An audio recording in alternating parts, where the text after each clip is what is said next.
Cutting back hard is Weitzel. Not much between them. They hit it. Yes! Goal for Australia. What a swim. Olympic record. Kate Campbell gets it done. Welcome to Little Birdie Podcast. I'm your host, Scoot, and I'm joined by the Kid MG in studio. Nico, how are you this morning? Fantastic. This show is brought to you by topsport.com.au and puntingform.com.au, Australia's best online form guide and database. You need this for spring, so make sure you check out puntingform.com.au. But it's Olympic fever here, and the girls, they were inspirational in the medley. Heard that in the intro. Kate Campbell, Hughes, the McEwen, the McCowans. I still make a meal of that, but almost brought a tear to my eye watching Kate Campbell bring that home. It was the whole Olympic Games, maybe because of the COVID, the isolation. Even without the crowds, it's given everyone a little bit of hope, I think. Yeah, it's still the ultimate event in sports, isn't it? Every time it comes around, people buy into it, and it's like a bit like the World Cup in soccer and stuff like that. If you've got something to support, everyone gets around it. And obviously the Aussies have fared very well the first week and a half, but the swim team, they just set the tone. We're probably lucky that the schedule always has the swimming first, because it seems to get our country more often than not up and about early. And I think the only person going better than Emma McCowan is Toprope. He has backed so many winners. He's hitting it somewhere over 20%. He's got still open bets on the table. Day in, day out, this bloke is a betting machine and a tipping machine. Have you seen anything like it? His range, fencing, weightlifting, he's got it all. He was disappointed he had to wait the fifth year for it, because he's very much in routine of every 4 years, and he didn't like having to wait the extra 12 months. But if you haven't subscribed to get his tips, you've missed out. Not only in just watching it adds that extra entertainment, but his information as well, just to educate you in just watching any event, whether it's been weightlifting or shooting or whatever that you don't get to often see. He gives you the quick snapshot of what to look for in an event, and even if you're not a punter, it gives you an education and a bit of an insight into each sport, I guess, with the history and everything. But he's been awesome overall, and it's been enjoyable to watch. I think the only downswing of the Olympics and winning money on the Olympic Games is sometimes it gets your account marked. Don't worry about Top Sport, because they'll let you on, but it can be a bit of an account killer once you start pinging winners in the EP, the pistol, the rowing, and all that sort of thing. So it's a mini sting there. It's not sting in the tail for the week. And then the other little funny quirk is the high jump, where the two guys just called it quits and didn't have a sort of a jump off or anything like that. It was sort of a little bit like the SA Jockey Premiership when Todd Pannell won on a countback. Should there be defined winners at this sort of peak?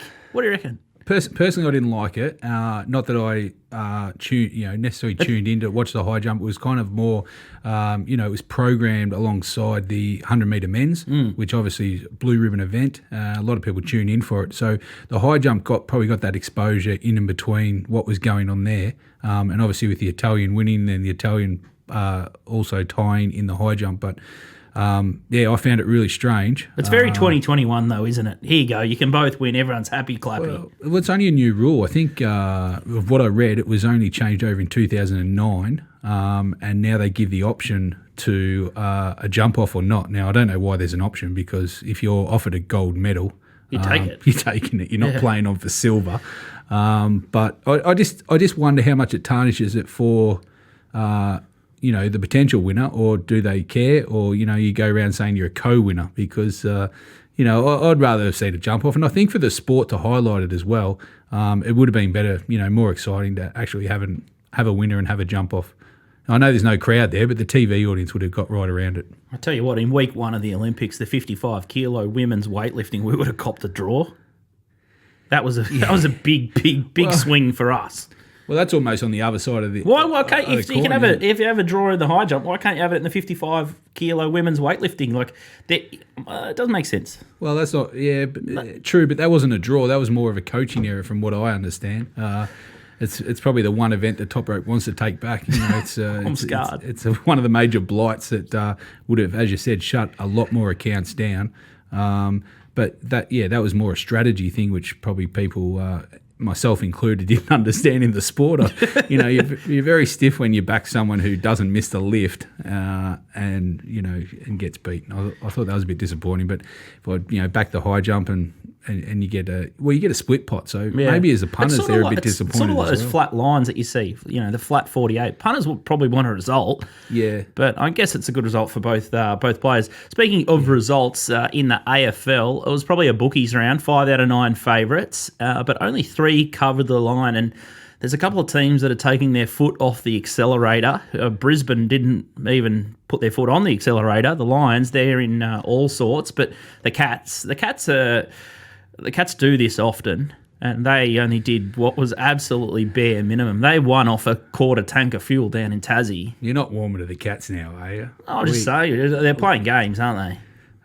They're keeping themselves just tracking. Well, fresh. They've won 11 out of 12. It's not like they've snuck up on anyone. No, I know, but they only play as good as they have to against the bad sides. Well, we've spoken about Geelong before. They're built on defence, playing ugly. They love a scrap, and they're I don't know what animal. They're a bit like a crocodile, aren't they? They drag you into the mud and just make it a wrestle, don't they? They play ugly.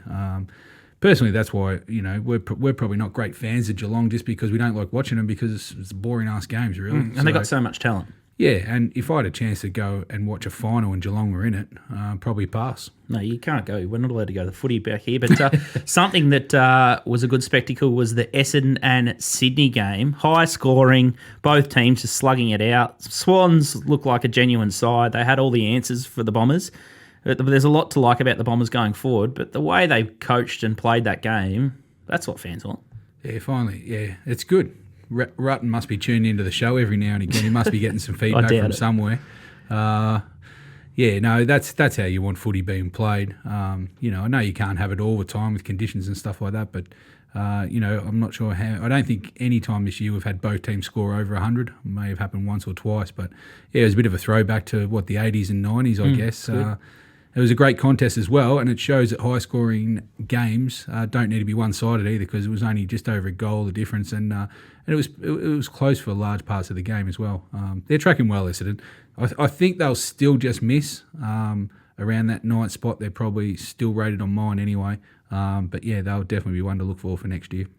It's just that loss to the Giants is something that's going to come back to haunt them. Let's have a quick look at the bookie wrap. We already said it was 5 out of 9 favourites at 56%. The line, 3 out of 9, 33%. And the totals, the overs just fell in there, 5 out of 9. And for the season, the favourites are going 111 out of 171 at 65%. The line, 77 out of 171 at 45%. So the plus is on top there, and the over 89 and 171. So the new rule changes haven't really affected much of the total action there. And the hits and misses, let's see where the money went last week. Western Bulldogs, Adelaide, the over 145 to 153.5. I did like the tooting car horns at Ballarat, and it was funny to see the guys trying to poke through the fence, and they weren't allowed in the ground, but they could stand at 5 metres back, and it's just a bit of a schmozzle at the moment. But the wind out at Ballarat is just absolutely chaotic, so it was amazing they could still hit that total. The Western Bulldogs are absolutely humming. Geelong, that was smashed, that one, 24.5 to 35.5, and they only got the job done, as we said, by 20 points there. Gold Coast, Melbourne, the over, 151 to 162.5. It hit the middle there, 158. The Collingwood line, 12.5 to 5.5 hit against the insipid West Coast Eagles. What a rabble they have become. And then the Hawthorn Brisbane game over, 144.5 to 158.5. That was a big hit. It was sort of in the balance there for a while. But Brisbane finally found their skates in the last quarter and started to hammer that total over, much to your delight, MG. Yeah.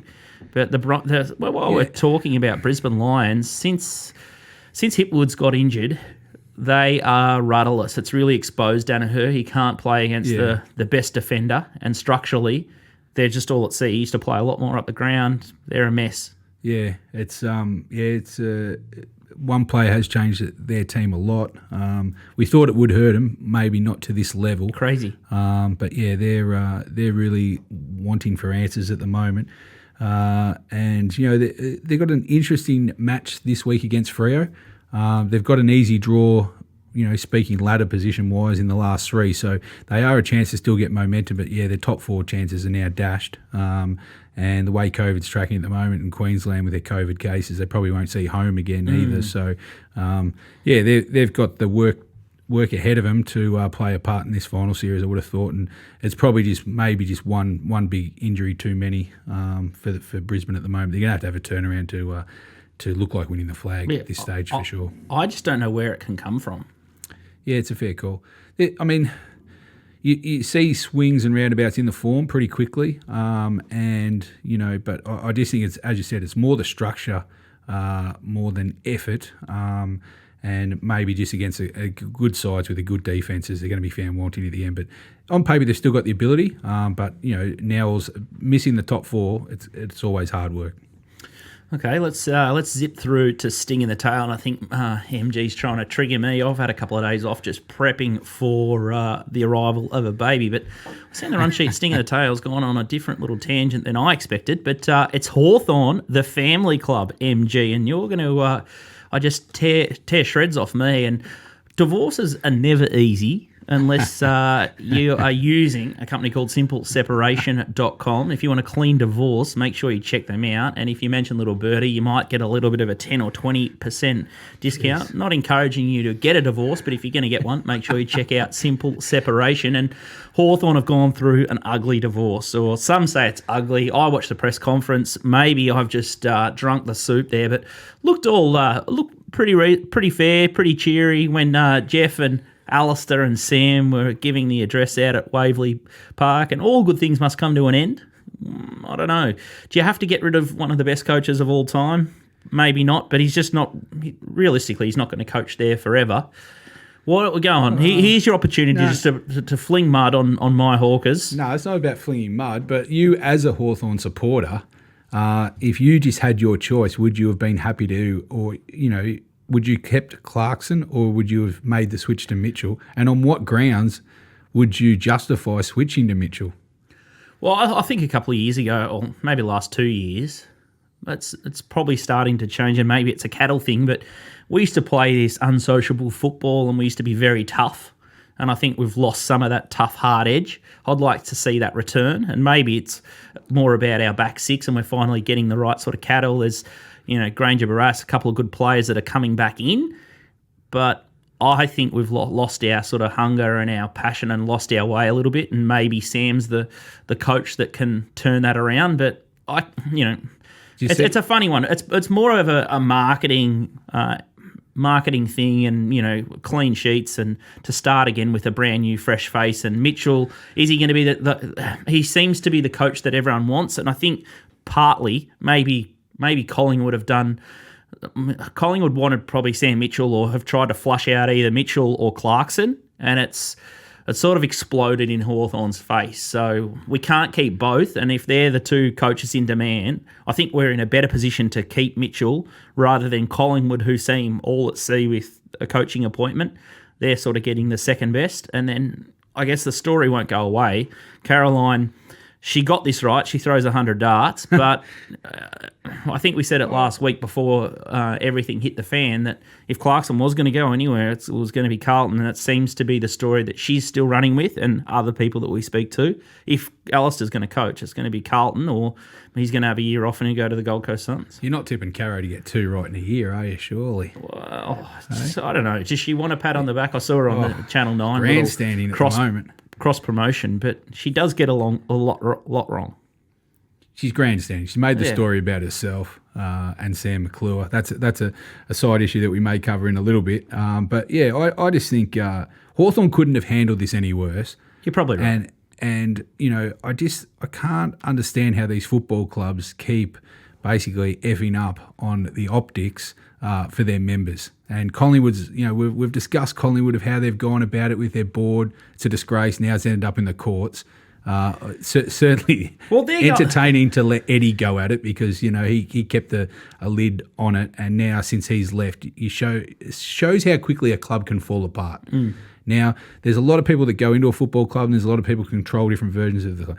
What's gone on at Hawthorn recently for a club that portrays themselves as the family club You're right. If they're in divorce courts at the moment, there'd be shots fired. Seriously, this is what I don't like about it, besides the optics, is and even if Mitchell proves to be the right rein to pull in this situation, they have put him at a huge disadvantage and under enormous pressure going into his first year of coaching, because there's no room for failure now with Mitchell. They've already bottomed out and they're showing good signs of improvement. But if Mitchell, say, starts the year next year or doesn't make finals, because that's going to be pretty much... Mitchell has to make finals next year for Hawthorn to prove successful. So otherwise, we're going to have to do a Sydney pressure. Swans. You're saying that Longmire and the Swans are sort of this revelation, second last to now playing finals. You're saying a pass mark for Hawthorn now is potentially we win the wooden spoon or finish second last, and now we have to do exactly what Sydney's doing, and that's a pass mark. Well, you're a tough marker. No, but the pressure that will go into this club if Mitchell doesn't turn it around really quickly. The analysis will always be, we should have stepped with Clarko. We should have stepped. It's an easy one. Yeah, I know, but you know how the media work, right? They love a beat up. 100%. So you imagine Mitchell's going to have to cop this week in, week out if he's not performing next year, and he'll start second guessing himself. It's human nature. So I just think the way Hawthorn have got about it as a family club, I just don't like the optics of it. Jeff Kennett has to stand down now. Why?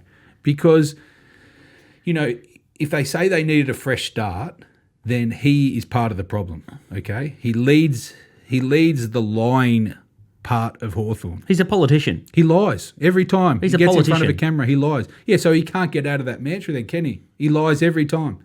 He has told no truths other than when he was found out, and still try to weasel his way out of it.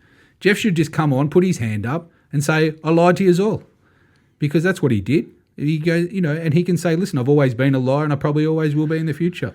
That's how I'm going to run this club." And poor Sam Mitchell, and I don't know the bloke, and we haven't seen him in the public eye too much other than as a footballer, but he's been put in front of the cameras to lie as well. Now, whether he believed what was going on or not, if you want to put a red light behind him in his media conferences the last 2 weeks, it'd be going off like a fire truck. Seriously, it's disgraceful. And as for Clarko, what a way to go to Hawthorn. The best coach of the current generation, other than Hardwick, I'd still have him in front of, leaves the club with a bad taste in his mouth, and I don't think he's done himself any favours going forward either, because he's just lied his way out of Hawthorn as well. I understand he had to protect his money and get his money. That's a different story, but he could have carried himself with a whole lot more dignity than what he did. So very disappointing for Hawthorn, and they want this season over with. Okay, so then out of Hawthorn and Collingwood, who's handled the coaches departing and set themselves up for next year better, Hawthorn or Collingwood? Well, Collingwood haven't found a coach yet. Well, so I'd say that we've not told the truth along the way, perhaps, and we've still got a coach. We're still in front of the curve versus Collingwood, who are now in the court. So you don't have to tell the media everything all the time. 100%. So why do you hold a media conference then? You can't have when it it both suits ways. us. Yeah, but it doesn't suit you. Because the outcome's been poor. It didn't suit us, and then that's where Clarko pedalled out, and we still needed time to work it out, is probably what I'm saying. So work it out before you go to the media. But people talk, and there's leaks. People love talking. I know, but the media, people like... I bag the media. People like your mate Gary Wilson and stuff has sources that she just makes up in her sleep. She wakes up and says, my source told me this, my source told me that. No one's speaking to Gary Wilson. Give me a spell. She goes on TV and radio and spills the beans all the time. How can you be a source? Unless your aim is to destruct a club, which Hawthorn seem to have done. Hawthorn should have handled this behind closed doors, should have sorted it out.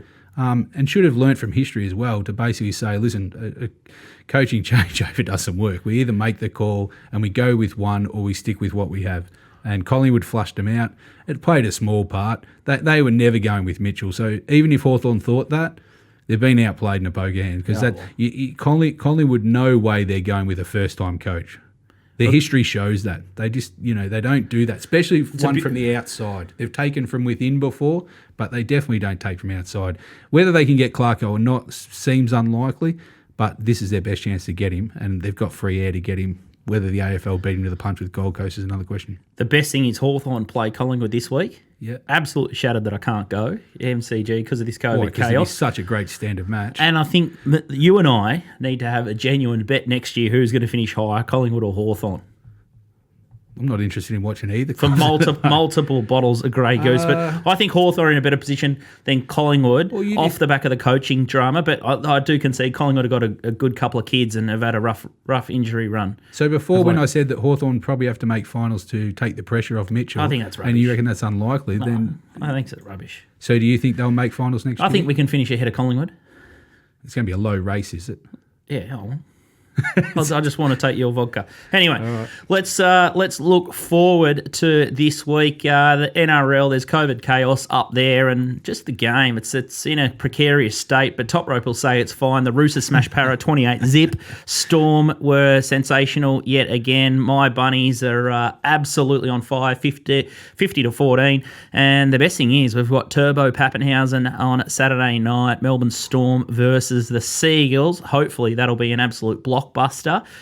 Rugby League definitely needs a close battle or a contender for the Storm. It looks all one-way traffic, especially if the talk about the NRL venue is the MCG. It could be an absolute demolition job. We're going to have a look at round 20 AFL, round 21 AFL, round 21 NRL. We'll look at Lock of the Week. We'll talk a little bit of Olympics with our man Toprope Tedeschi. But if you're having a bet this weekend, make sure you check out topsport.com.au. They've been in the game for 35 years. The Millhands up at the Gold Coast.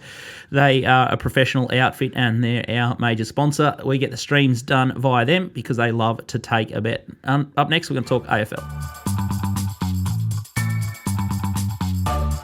Welcome back to Little Birdie Podcast. I'm your host, Scoot. I've got MG. It's time to look at AFL round 21. And the opener on Friday night is the Cats versus the GWS Giants. As talk, Jeremy Cameron is back, and the market there is $1.13 the Cats, $6.10 the Giants, and 32.5 the line there down at GMHBA Stadium at the Cattery MG. Yep. Cats, they get the rub of the green with the umpires. They're absolutely humming. But can they cover this line? Will they have their foot on the accelerator or off? Because they have got multiple years this side. Yeah, they were well back last week, weren't they? Sorry, and didn't cover. It was a real ugly game. They got the win, but it is a big line. Both teams are off a short break. Geelong are off 6 days. Giants are off 5. And being Friday night at at Geelong, weather can play a part. Not the rain necessarily, but the dew and the slipperiness. So that's something to consider. Looking at a line that's in the low 30s at this stage. You must consider also that the Giants now are in must-win situation, obviously, to make the finals as well. So in theory, they should be desperate. And 30 is a big line. So not a betting match for me personally. If I was going to look to bet in this match, I'd definitely be taking the under 153.5. I just think the total down at Geelong and the way the Geelong play, I think you've got a good edge there at the moment. So being a tight game, this is almost a final for both. Geelong are obviously trying to stay within the top 2. As you said, Jeremy Cameron playing will be a good story in. No Mitch Duncan, though. Against the Giants. Still no Mitch Duncan, but, Geelong have got the coverage, you've got the depth for that at this stage. This will be a good game. You know what you're going to get with Geelong. Very consistent at home, obviously very hard to beat. I can't see them losing the game, but depends on which Giants turn up down there. Might give you a side. Yeah, you just don't know what you're going to get. That being said, they could get beaten by 60 points as well. You've seen some absolute shockers from the Giants as well. Not a betting spot for me. If I was going to bet, I'd probably take Geelong 1-39 as well. I think that's a better option within the game. But I like the under in this game. I don't mind that angle, 153.5. You can see the wheels fall off the Giants. They just go missing for a quarter or a half of football, and we've seen how defensive the Cats play. So the total under will be the bet for me. A little bit stacked to the later half of the round for us. We got the next game that we're going to preview is Sunday afternoon. The Western Bulldogs versus Essendon at the Dome. And they got doggies at $1.25. The Bombers are $4 and 22.5 the line there. This will be a roof closed jobby with no fans allowed in the match. Yeah, unfortunately. It's going to be interesting to see how Essendon perform. I think the Dogs run and spread on the rebound. That makes me worried about the Bombers. And you like the Bombers though? They're love a good the watch, aren't they? They are. They're going places for sure. It's a bit unfortunate that the crowd won't be allowed because I think great match. We really enjoyed the Sydney Essendon game last week, and I think this game will be similar. As you said, under the dome, closed roof, so weather won't have an impact. And the Bulldogs and Essendon, I think they're both playing the right way. We've got first v 10th, and the Bulldogs have got the best offense, and Essendon only know one way. So, I think I'm still shading the Bulldogs at the line, only just though. But I think there is an edge. If you like the Bulldogs, I'd be backing them.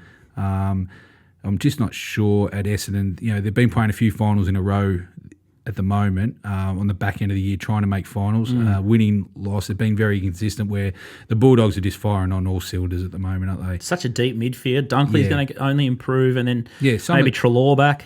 Some of the midfield clashes are unbelievable this week. You got Parrish and Merritt that are both high up in the Brownlow. Obviously the Bulldogs have run 5 or 6 deep. So key outs for Essendon this week is both Heppel and Langford.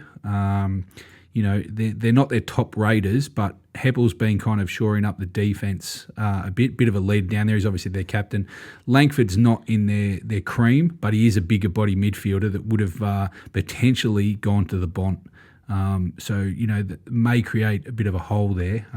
But what I would like to see this week is your mate Stringer maybe step up, put his hand up and say, I want to take the Bont on.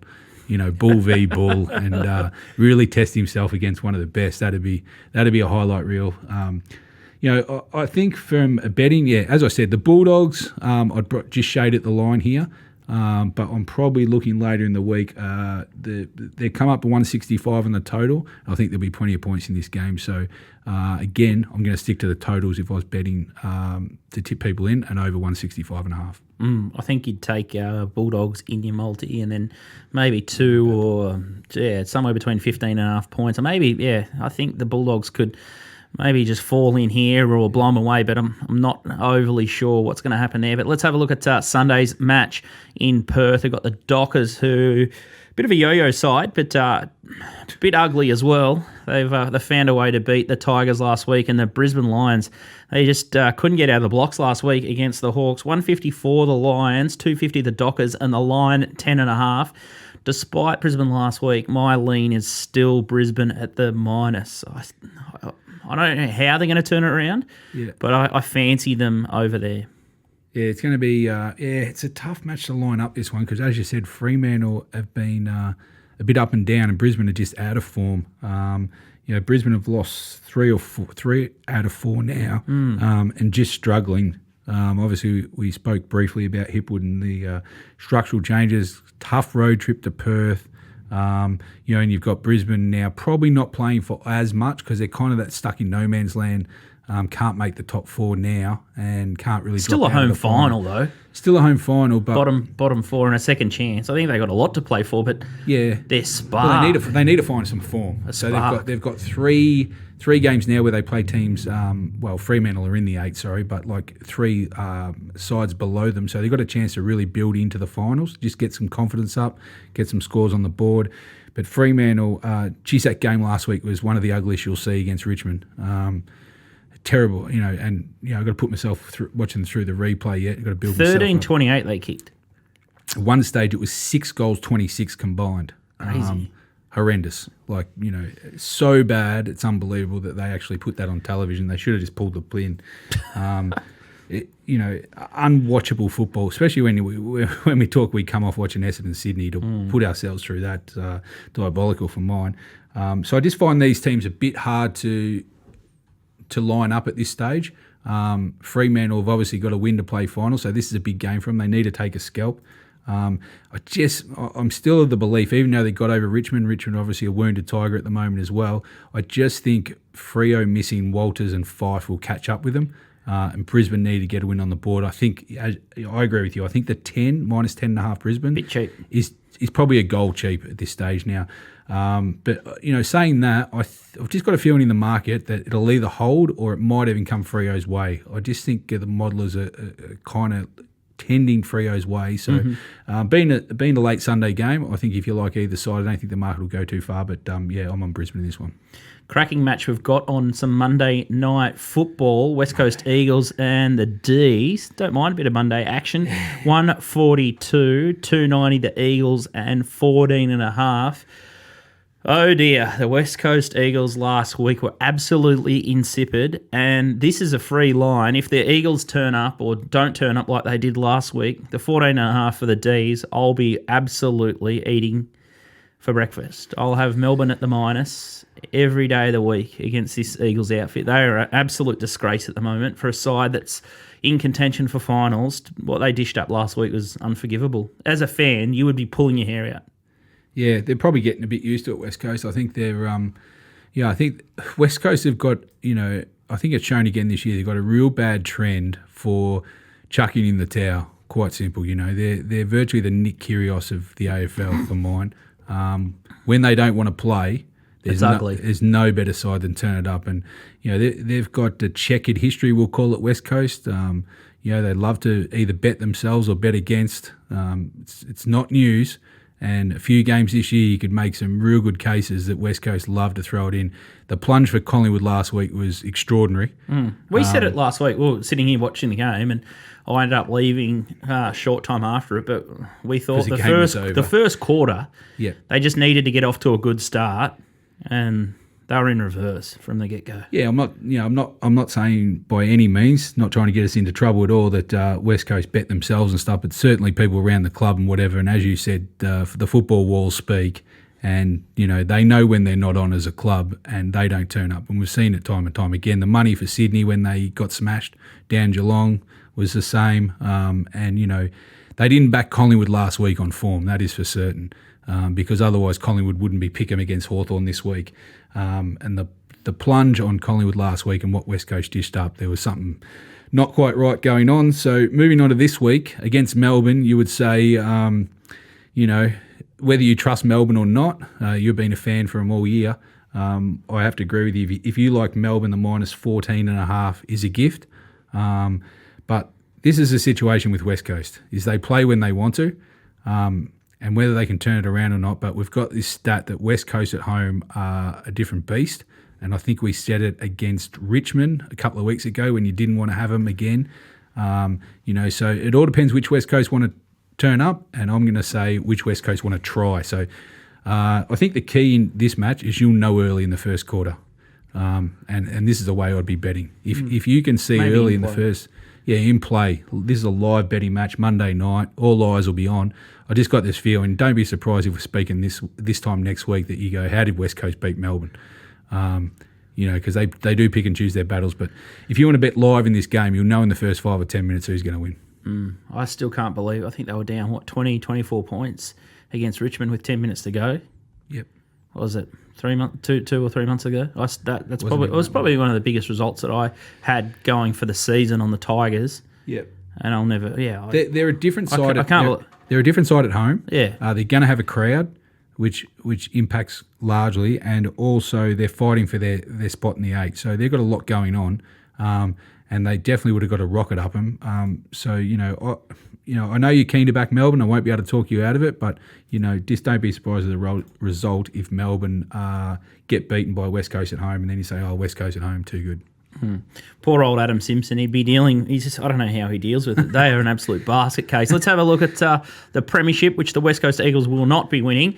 And the Cats are very mentally strong in comparison, and they're $3.80 favourite. I'd still have the Bulldogs, who are $3.90, second pick at TopSport.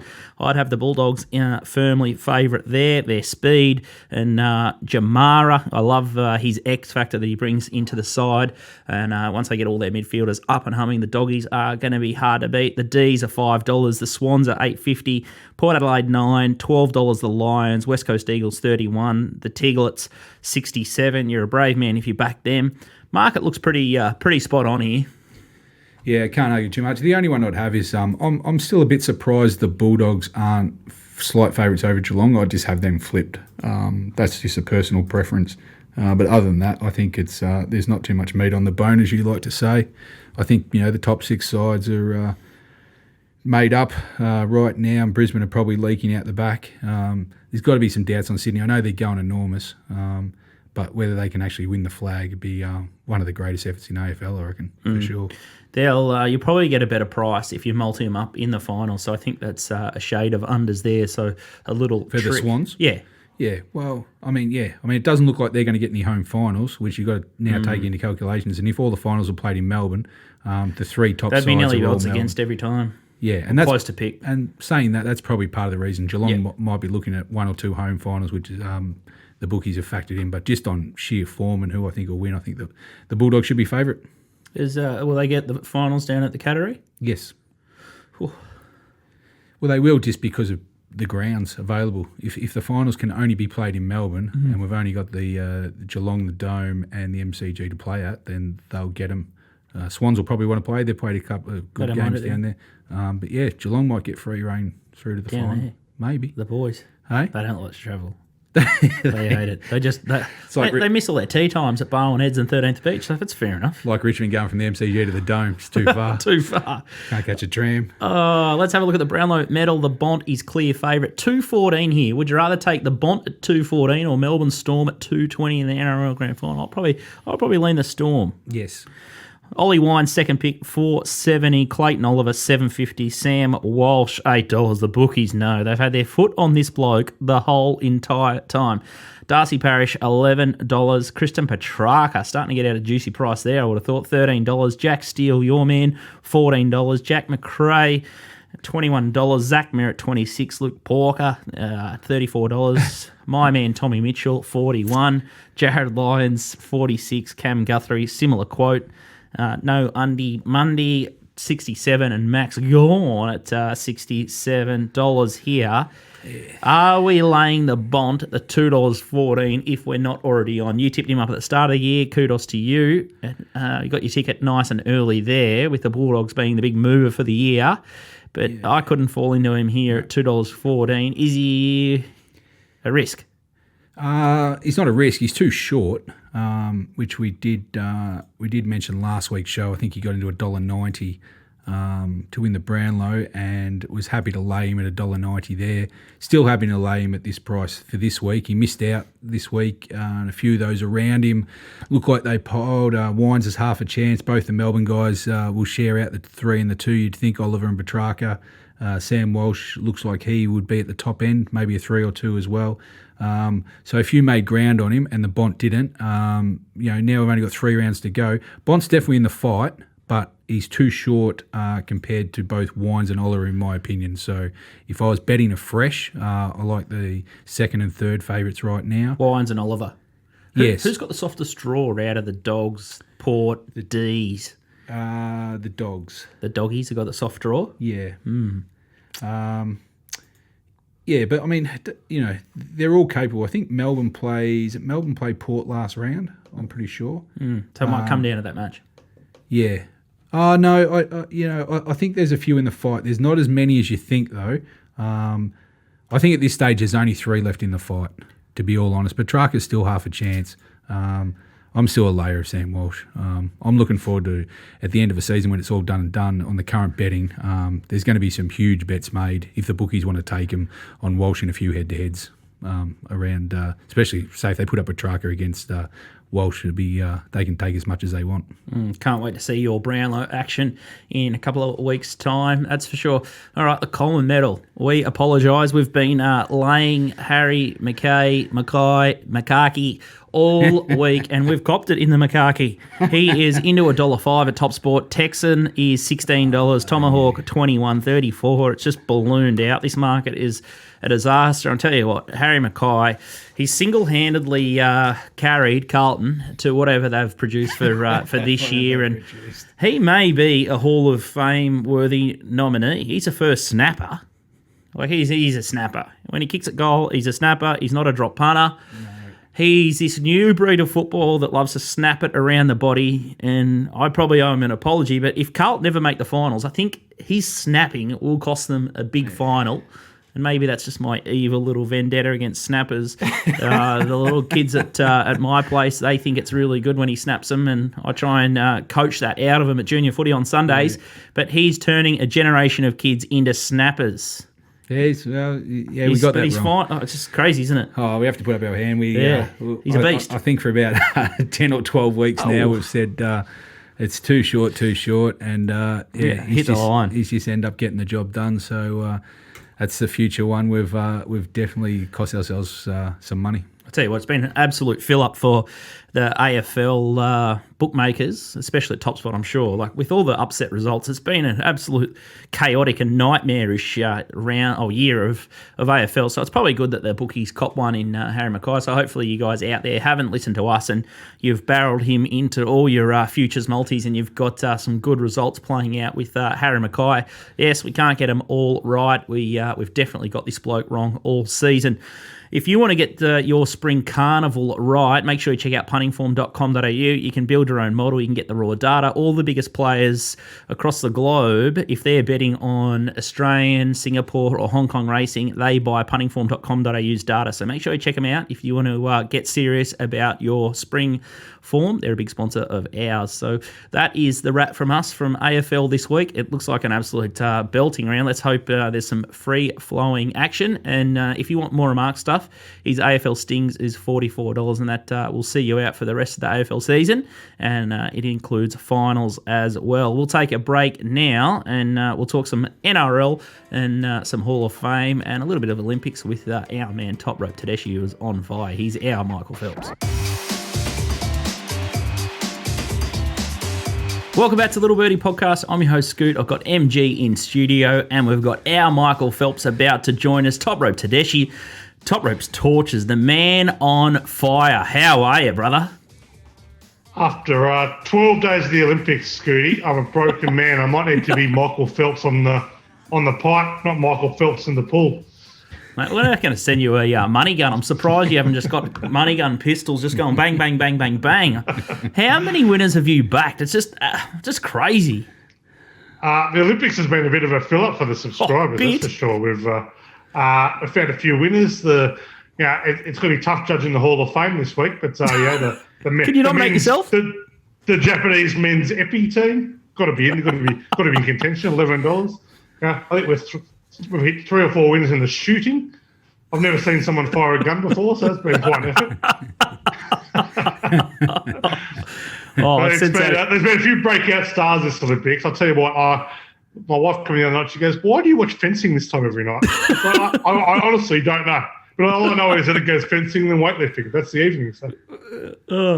It's been riveting. It's put a different perspective on the Olympics for me, that's for sure. And there's a bit of chaos in Rugby League. Can't believe it. All the teams went to Queensland, and then all of a sudden COVID's run right up there. Peter V'landys, he's the man to save Rugby League. What's the state of play? How are the NRL going to wiggle their way out of this? 3 letters, PVL.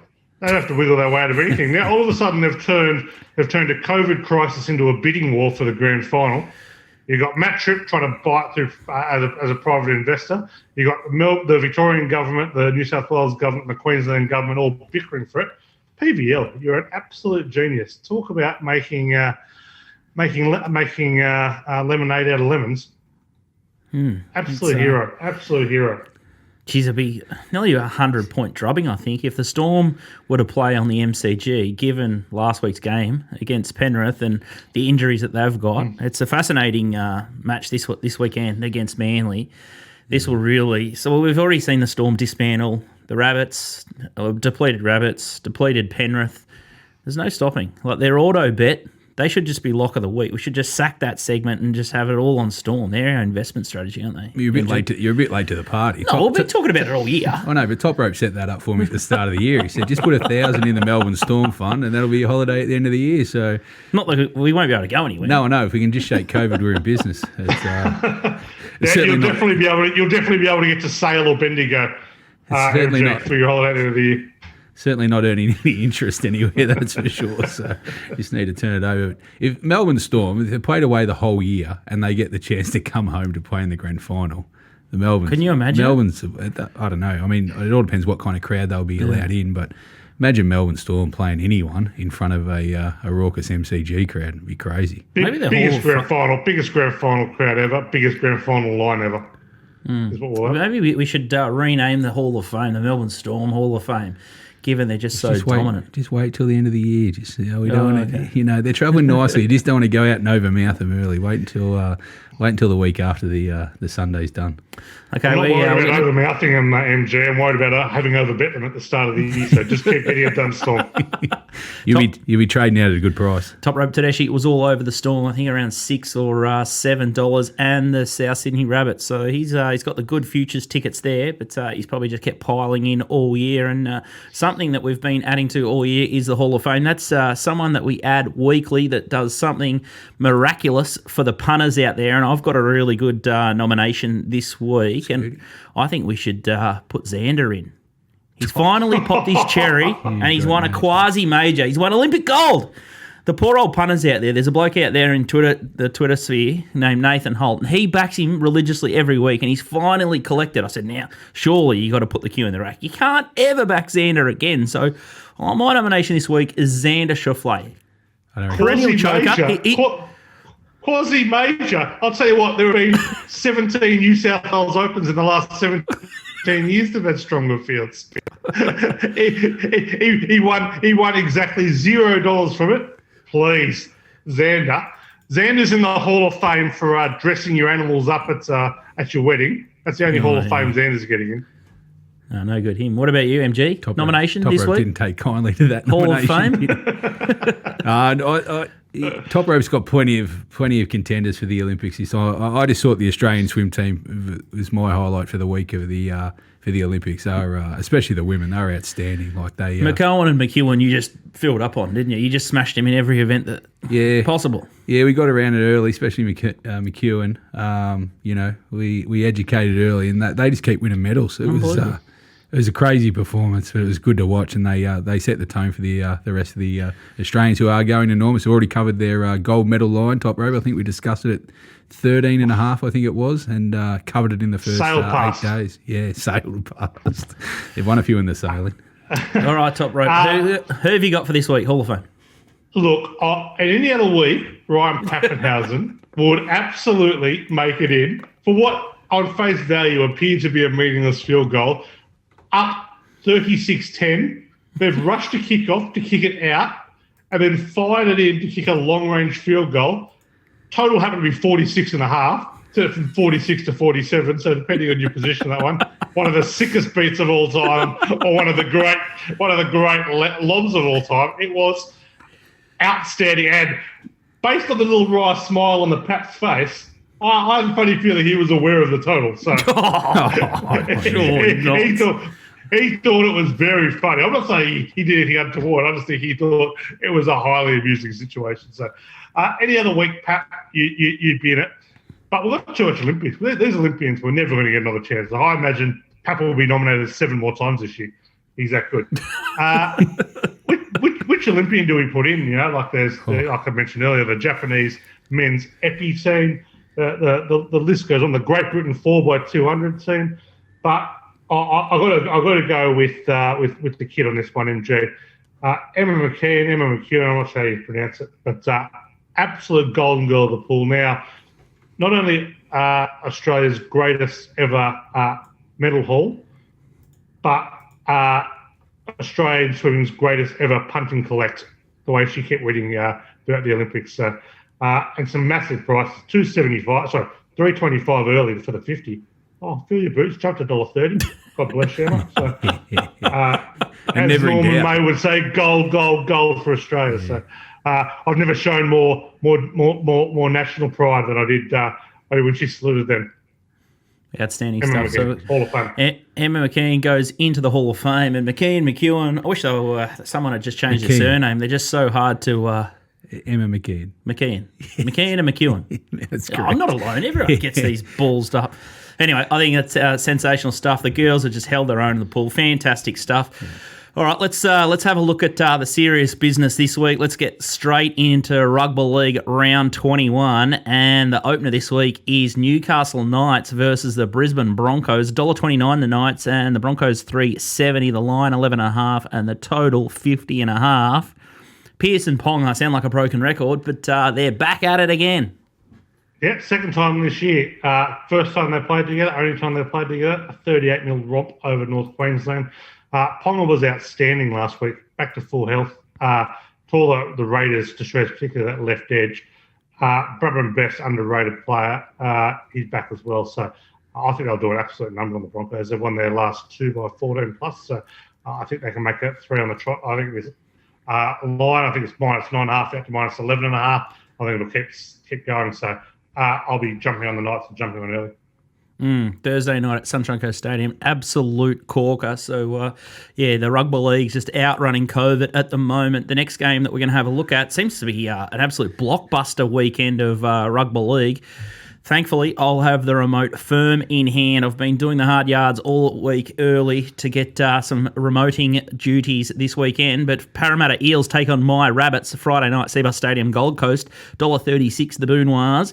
$3.20 the Eels. 8.5 has been nibbled into 180. Evens the plus, and 51.5 here. And my Rabbits go really good against the Eels. Sure do, Screw. Not sure why you're going to need the remote. You put it on the NRL, you leave it on the NRL. That's all you need to worry about. But buddies, they've posted 38 in the last three against the Eels. Eels flat track bullies. They've been late season faders the last few years. They're doing it again. South's an awful matchup for them because South can pile on points, so we switched on this week.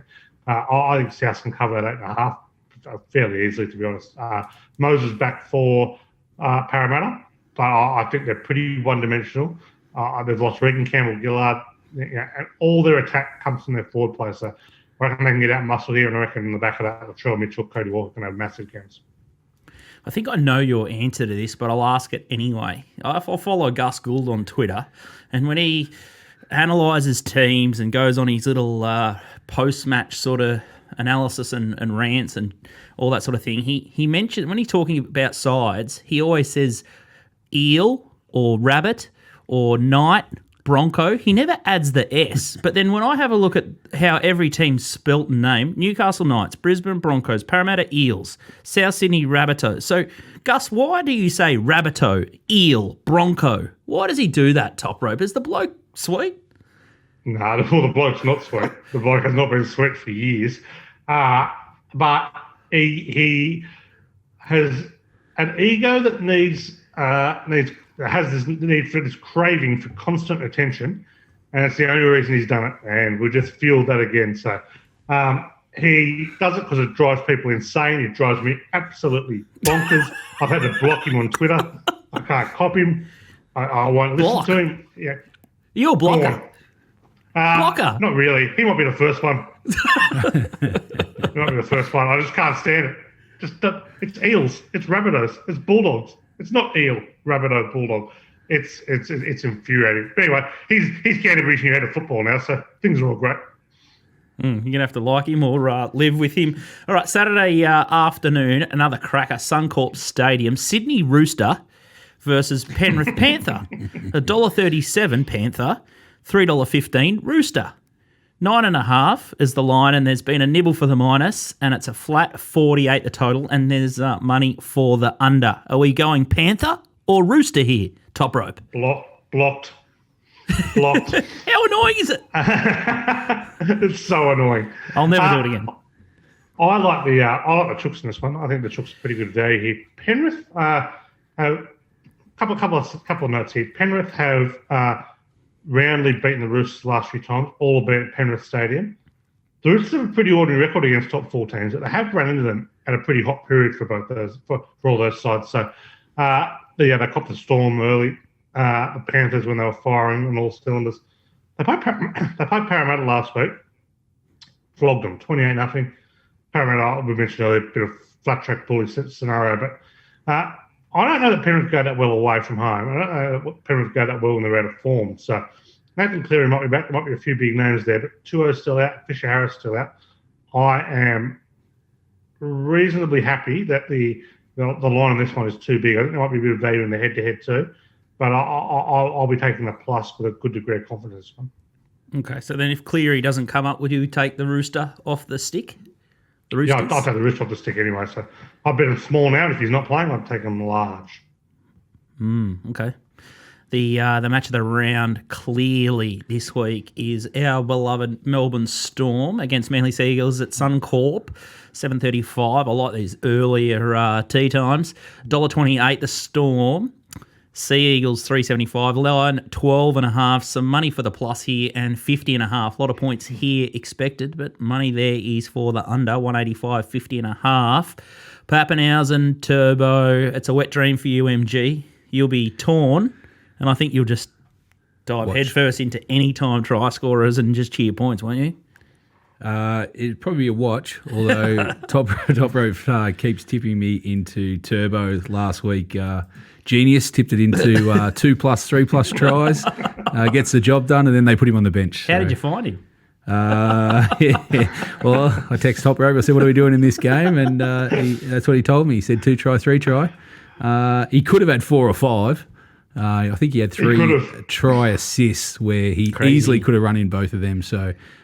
He's awesome to watch, and this matchup I'm looking forward to. Okay, 2 questions, top rope. Why can Manly win, and then why will Storm win? Manly can't win. Manly can't win. This is they are probably the second best team in the comp at the moment. Flying. They've got. It's hard to argue that Tommy Trebojevic hasn't been the best player in the comp this year, but the Melbourne Storm just pick teams apart. Yeah, they have the depth that Manly don't have. So Manly are very much trying to build themselves on the Melbourne model of kind of 3 or 4 stars and feeling like people. Manly have weaknesses all over the field.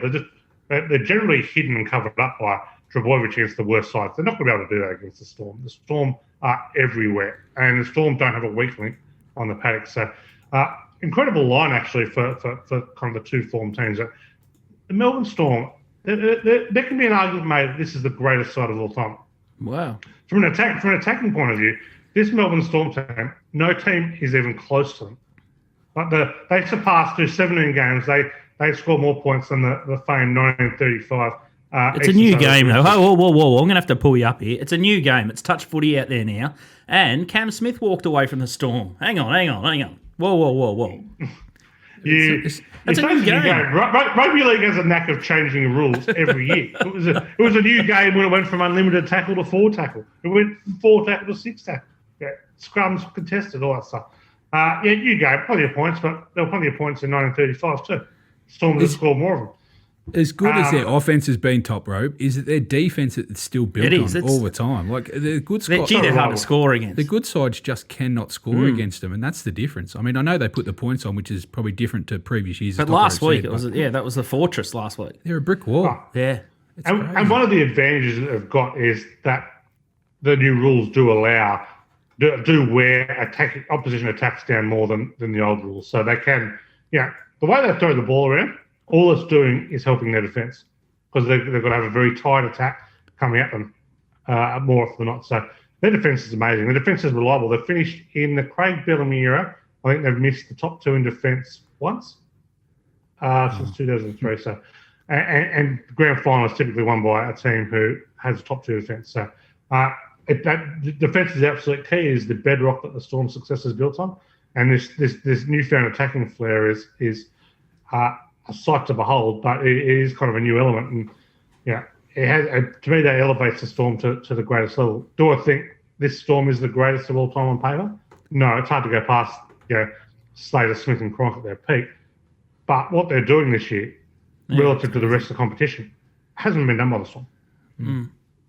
It's amazing. We'll get Tristan on Bet Doctor tomorrow, and I'll ask him how his futures position on Melbourne Storm is. I'm tipping it could be absolutely horrific. They're into $2.20, Penrith $3.90, South $6, Manly $11, and that's probably the chances there. But $2.20, they could be really hooked up the Storm, and it'll be a nasty result. Asking his P&L on Melbourne Storm games this year as well. Well, I already know. I think they're doing an absolute kyber on rugby league. I'm surprised the bookies are even putting them up anymore. They just continue to be too low.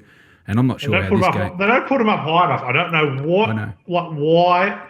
Yeah, why it's follow the leader. But if you're a bookmaker and you saw that like whoever goes out first, tab goes up minus 12.5, minus 14.5. If you like the Storm, why are you not just going up minus 22.5? Screw the Arbors. Like let the Arbors come in on the plus. They don't work that way, Toprope. It's copy the leader. It's the AFL did it again. They do it every week. The sports bet have been putting their totals up first, and the other joints all copy. They don't even go one off in the AFL. Everyone comes up 165 for the same total. How is that possible? No one has an opinion. And you know what? It's wonderful when things like this happen because they all follow the leader and they all just lemmings off the wall. Get on. But it helps you get on because everyone just copies the leader, and at least you got 6 or 8 options to get on instead of just one or it's hard enough to get on, but at least they all copy the leader. So when one makes a mistake, they all do. It's the state that we won't get to the state of boy, but we're lucky we've got people like Tristan and that around in the game because most of it is just seriously copy and paste job from whoever's first up. What a Bet365 got? What a sports bet like? It's silliness, but in a scenario where the game has fundamentally changed, it's very helpful because the Storms, the lines just aren't big enough. Like this week is the first week I've seriously thought, geez, they're close to getting it right off the bat here. Close, not quite there, but close. Like normally, I seriously like the last 8 to 10 weeks, I reckon they've been 6 to 8 points off from the get go. There's been massive shifts. It's crazy how much the market's moved. Yeah, but you think someone's reviewing it at some stage within these betting organisations, go, hang on a sec, Melbourne Storm, keep moving, at least a try. Maybe we should, if we think it's 12, maybe we'll go 16 and try and get some dog money or go 18 and, at least force the market. But anyway, it's good for punters. Like the totals we had that month, 2 months ago or 3 months ago when they changed the rules. They took 4 to 6 weeks to catch up. To get it right. No, we called that early and it was a fill-up for overs punters. Hopefully, we've helped the punters at home spot these early trends. And something that isn't easy for us is Lock of the Week. It's where the three of us are making a meal of trying to get to 5,000 so we can deposit more than the 10,000 we've already given to raise.org.au. It's an unbelievable organisation. They turn around kids that are going down the wrong path and they provide mentors for them. We need mentors for Lock of the Week, to be honest. We've been paddling for 20 to 21 weeks. I keep wanting this segment to be deleted. Last week, I tell you what, West Coast Eagles, I went to war with last week. That was probably one of the most insipid performances I've ever witnessed against Collingwood. I'm furious. And old fucking big mouth, Kane Corns, he agreed with some imbecile on radio probably 2 months ago saying that West Coast had 10 of the best players in the AFL, maybe in the VFL, Kane. And that's why we can't listen to these Caroline Wilson and Kane Corns sides. They would never have a bet. And I tell you what, I'll probably never back West Coast ever again in my life, not for the next year and a half. They were absolutely pathetic. MG's gone. Your P&L on West Coast this year is embarrassing, but I needed to get that off my chest. So West Coast Eagles will not be in my Lock of the Week. I'll open up Lock of the Week. I got the Jimmy Brits here. I think I'll finally crack into the $1,000 mark this week. I'm going to take the D's minus 14.5 against West Coast, so cop that. Brisbane Lions 10.5. That looks like a bet. They were good in the last half against my Hawkers down in Tassie last week. So 10.5 against the Dockers. The Swans look better than the Saints at the moment. $1.40 there. And the Cats to beat GWS, who are up and down like a bride's 90. And that's $5.71 for that 4-leg moral. And that'll take me over the $1,000 mark. And I can make a real big run into September here. I still think I'm going to get there. And this week, bang. See you, West Coast. We all think we're going to get there. Just got a timeout, right? Just leaving it late, that's all. Shit. So, it's... All right, I'm going to have a 3... I'm going to try and find a base here you are so gutless in this segment. Still not working for you. No, it's not. And I'm going to fall into another side that just I can't stand, but I've already fallen into them, is Richmond. I'm going to have treble head-to-head. Richmond... Sydney and Bulldogs at just a tick over 6-4 for the 200. So I've just got to try and get some traction in this competition. Okay, so the greater than $2.50 for the new players at home. Toprope Tedeschi, how are you going to slaughter Lock of the Week this week? I am just getting in early here. I'm getting in real early, and I'm going to go Kalen Ponga, 2+ tries at $4.40. Oh, wow. Lock of the week. I like that. A little bit of flair. He can find something outside the square, our man Toprope, but sensational. I can't find anything inside the square, that's for sure. You might as well go outside. I'll tell you what, your Olympic game stuff is so outside the square, it's not funny. So I think it's $22 for the rest of the last 4 days. Very cheap stuff. I think you're going over 20% ROI on your for the first 10 or 12 days. So fantastic stuff. Big hat tip. Gosh, there'll be something beat for the Hall of Fame next week, Toprope. You'll be in the Hall of Fame, no doubt, if you can keep that momentum up for the Olympic Games. And I think it's about $55 if you want any of Toprope's Rugby League action for the last 4 weeks plus finals. So you check that out. Toprope, enjoy a couple of day holding hands expedition down to Geelong and Canberra. I notice as soon as the NRL goes to town, you just try and shimmy your way into the ACT. I love your work there. Hopefully you get to watch the blockbusters this weekend, and we'll see you next week. Absolutely. See you guys. See you, Toprope. All right, that's a wrap from us. Done and dusted. Hopefully we've found you a winner or two for this week's sports betting action. Absolutely cracking round of rugby league with us and the Olympics. It's been unbelievable for especially the poor buggers in lockdown in Sydney and in Queensland have just gone through a bit of a snap lockdown there. Hopefully the AFL continues. We've already spoken about how good the standard was in the Sydney-Essendon game. So the coaches out there, a little bit of a memo. Please give us more of that. We need more of that. It's the first time I haven't heard MG complain about a match for about 6 weeks. You liked it. Yeah, it was probably match of the year. Wasn't it great? Yep. So fingers crossed we can get more of that stuff. It's starting to hot up in the AFL and NRL, and we'll see you next week.